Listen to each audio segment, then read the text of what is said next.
के पुतोह बनबे कहिया गे कहिया गे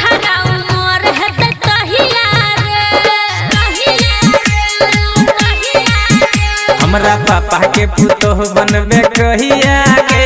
हाँ कहिया गे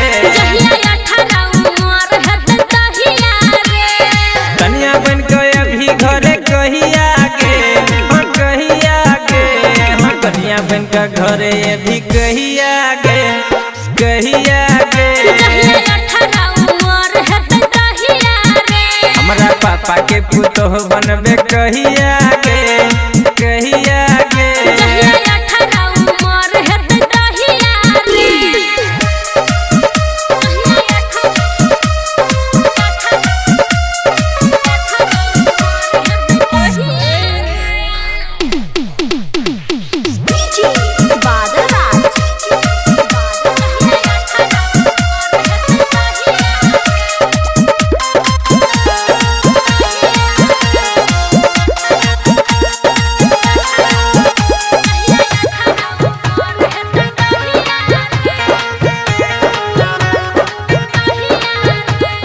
बचपन के प्यार तू भूल तन जेबही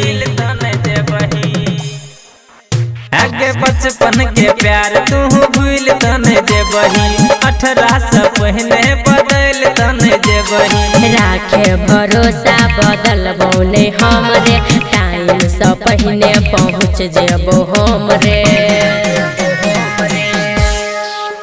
खेलबे लव वाला खेल तू कहिया गे हाँ कहिया गे हमरा पापा के पुतोह बनबे कहिया गे हाँ कहिया गे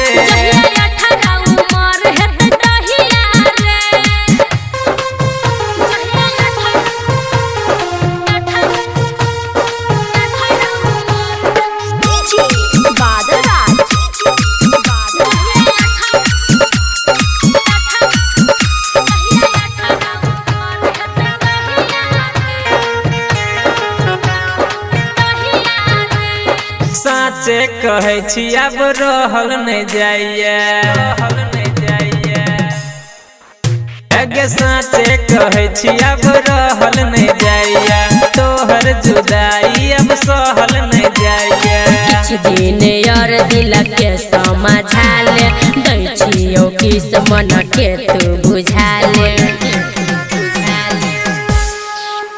अगे ज्ञानू घर जब ही गोरी कहिया गे हाँ कहिया गे हमरा पापा के पुतोह बनबे कहिया गे हाँ कहिया गे कन्या बन के अभी घरे कहिया गे हाँ कहिया गे हाँ कन्या बन के घरे अभी कहिया गे कहिया गे हमरा पापा के पुतोह बनबे कहिया गे हाँ कहिया गे 18 कैला तो 20 पुगा दही तब अभी